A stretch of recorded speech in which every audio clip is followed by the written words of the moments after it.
Thank you very much. Good afternoon, everyone. I'm sure and I hope you have had a good lunch and you're ready for the second round post lunch. So I want to start with a question that I want to ask you. And I want to tell you a very short story before we get into the meat of the discussion.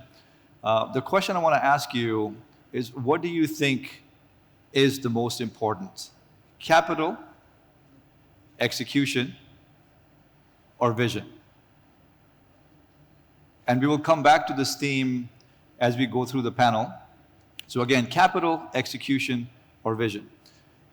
And to share the story, about 40 years ago, there was a young man in a South Asian city who had some dreams, and he moved to a coastal town.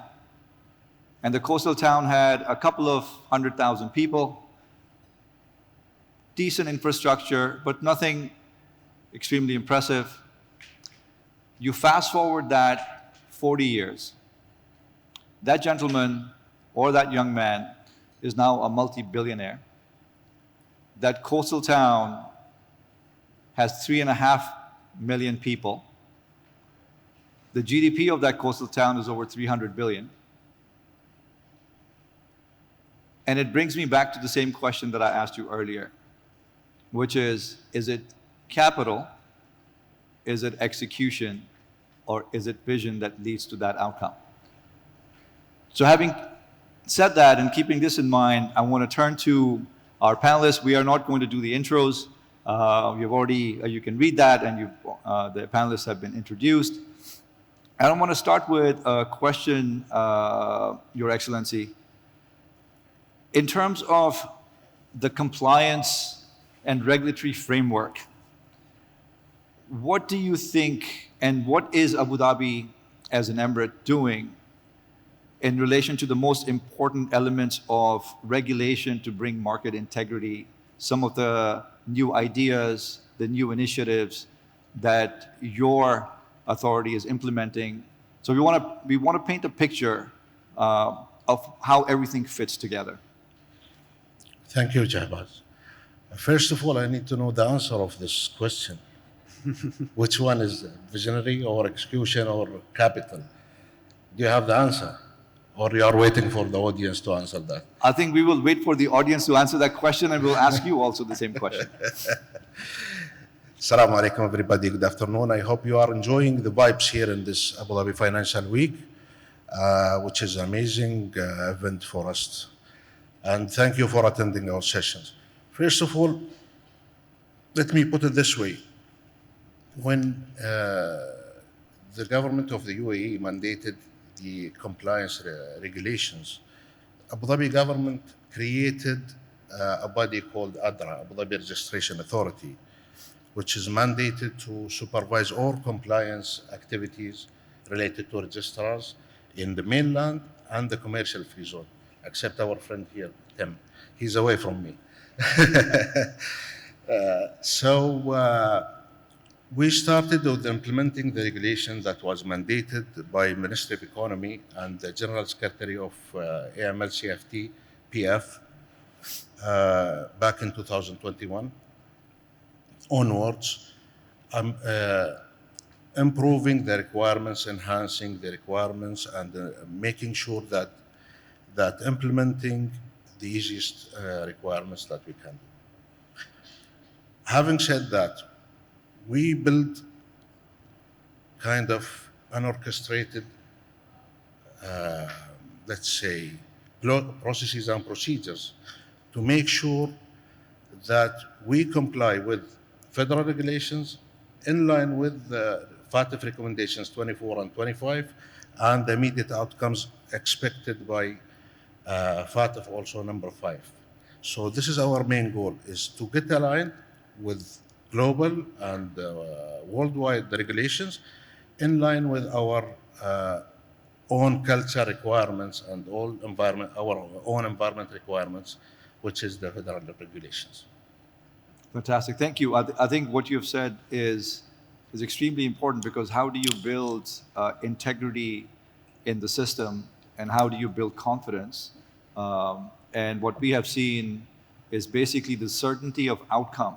Yeah. When you give people certainty of outcome, that's what builds a lot of confidence, right? And that's what promotes business. So having hear that perspective, and I do have to make a disclaimer here that Tim is our regulator as well. So I can only poke him so many ways, but maybe it's a good opportunity for me to do that. So Tim, coming to you, ADGM obviously is at the forefront of bringing in a large number of international players, regional players to the ecosystem. And in this day and age, data and analytics are a key part of how you position yourself, how you regulate firms, and how you attract firms. So what is ADGM doing in relation to using the data, the analytics, to supervise and also at the same time promote the center so more and more folks can come? Sure. Thanks, Johanzeb. And Your Excellencies, distinguished guests, thank you for joining us at this discussion today.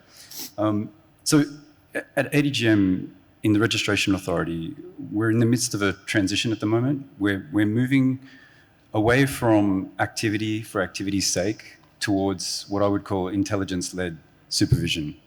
And that means taking data and turning it into intelligence so that as a regulator, we can identify where the genuine risks are and then target our supervision there accordingly. To give you some examples of what indicators would elevate risk for us as a regulator, you've got, say, law firms holding client money, or company service providers offering nominee directorship services, or audit firms that are auditing public interest or listed companies, blockchain foundations with thousands of token holders. These are all very different activities with different risks, and the more data that we can get, that we can turn into regulatory intelligence, the greater we can target our supervision in an effective way. The real sort of utopia that we want to get to is if we can do this in real time.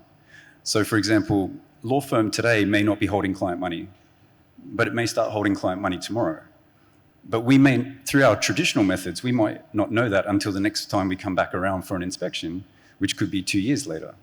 If we can work on finding a way to get intelligence or get data in real time, then we can pinpoint the firms that we need to focus on, again, for our supervision to make sure it's effective. And that way we don't bother firms that don't need to be supervised as much. And my last point would be just, again, in the Registration Authority at ADGM, we're really lucky in that we're not only the company registrar, but we're the land registry, the professional services regulator, the technology regulator, the insolvency service, the privacy commissioner, all under one roof. And in most other jurisdictions, that's separate bodies or authorities. But we have that one view. We can join the dots. So we need to take advantage of and harness that information that we have in order to drive more effective, more efficient regulatory outcomes so that we can manage risk better. And then the benefit for firms is that we can leave firms alone that don't need to be supervised. Wonderful. So Tim, thank you for that. Your Excellency, I know that Abu Dhabi is investing a lot of money into technology, into AI, into systems. How would you, at the back, on the back of Tim's comments, how would you sort of share with us what is happening from a technology standpoint at the authority that you look after? Actually, Abu Dhabi is always at the forefront of technology implementation. And we have a very visionary leadership here in the UAE. We are blessed with that, seriously. So it's mandated, it's not a choice. It's mandated that we implement technology all the way throughout all the processes, regardless of the challenges and limitation, even budgets insufficiency, whatsoever. You have to implement technology. When we implemented the UBO declaration forms, we started implementing that, and we faced a challenge, which is how would we ease this process? you know, it's a very detailed process of data requirements, documentation requirements, and so on and so forth. And in we benchmark out even other jurisdictions. We found out that only lawyers are the people who are able to submit a declaration on behalf of their clients. We said, no, we don't want that. What we wanted is to enable the investor, our client, to directly access to our portal, service centers, and make sure that they can apply. So as a result of that, we started to digitalize our forms, to make sure that we integrated our own requirements. So if the information is available in any government entity, we can go and extract it digitally. We don't want you to have lots of inputs. So whenever you submit any information in any other government entity, we can extract it and provide it for you. You can edit it. So this is the implementation of technology. In addition to that, we are mandated as ADRA to integrate to centralize all the data for mainland and commercial free zones. So we centralize that, and we can see now the typologies, trends, deficiencies, whatsoever, and we can enhance our processes. So we don't need to send, for example, our investors to our inspections to unknown places. All the data is there, all the requirements are there, and we can exchange it. Actually, I was discussing with Tim a few minutes ago that we need to integrate to here, just here, sitting here. We need to integrate our services to make sure that we enable dual licenses from ADGM to open in Abu Dhabi and vice versa. So instead of the data is there, yes, it's a secret, it's top confidential, but the customer can ask to transfer those data to our systems and vice versa. So this is the simplest implementation of technology. Maybe in the future we'll see AI embedded there also. Fantastic. This is a real pet bugbear of mine. And as an AML regulator, I fully appreciate the importance of KYC, CDD, and so on, but it really seems so antiquated that if someone wants to set up a company with the DED or ADRA and also set up a company with ADGM, that we're both asking them for the same information. Yes. There's got to be a better way, so we definitely need to collaborate. Yeah. I couldn't agree more.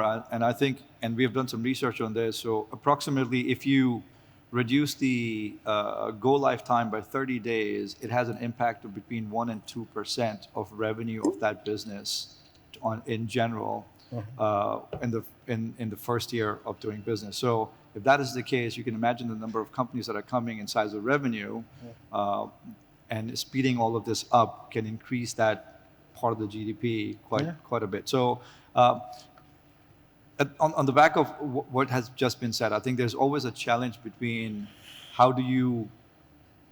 this is a lifelong and eternal challenge, how do you manage compliance with being commercial?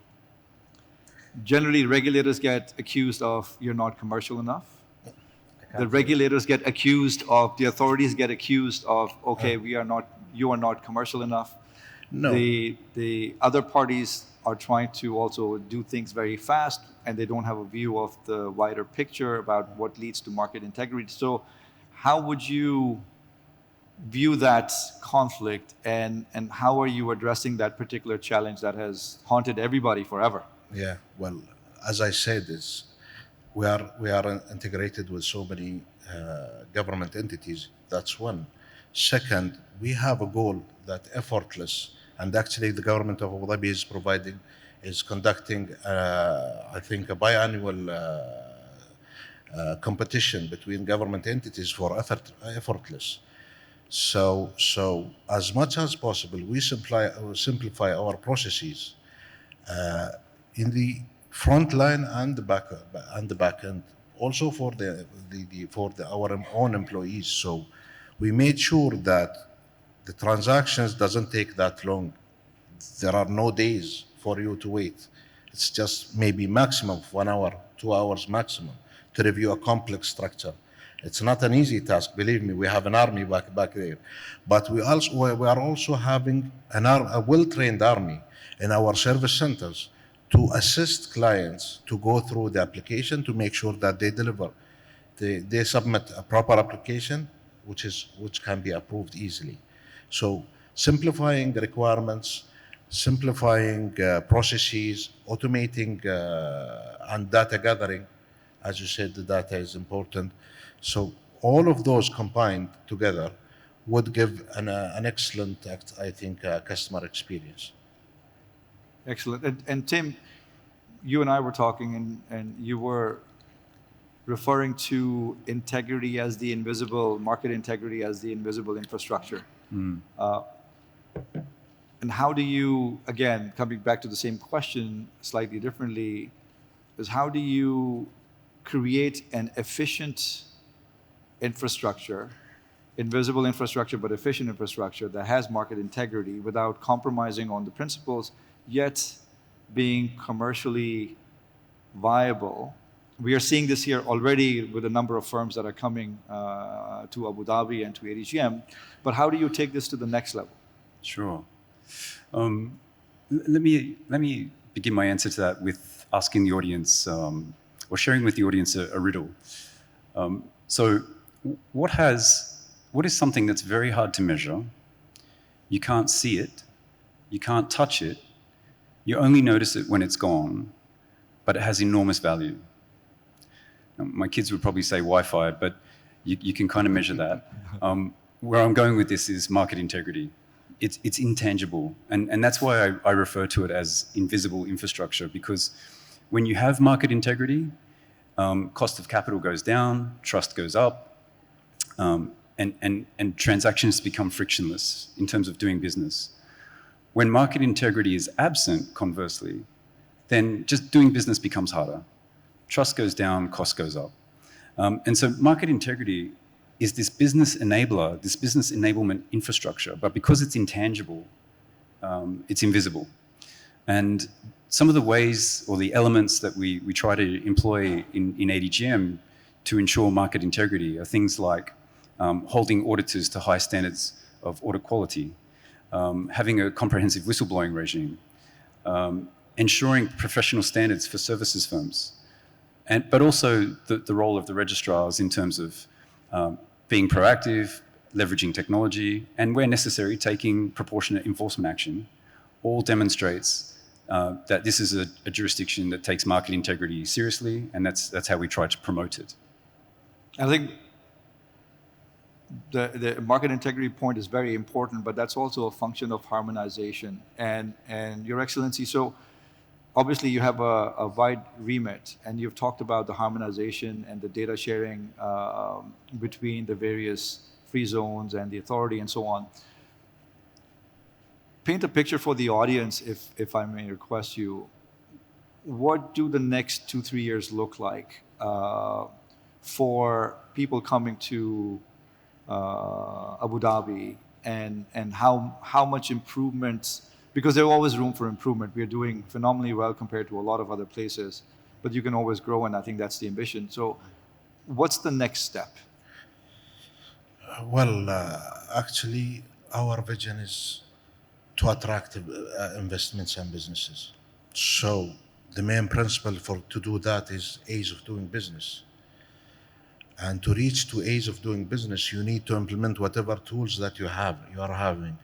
And currently we are having AI and other technologies, new technologies.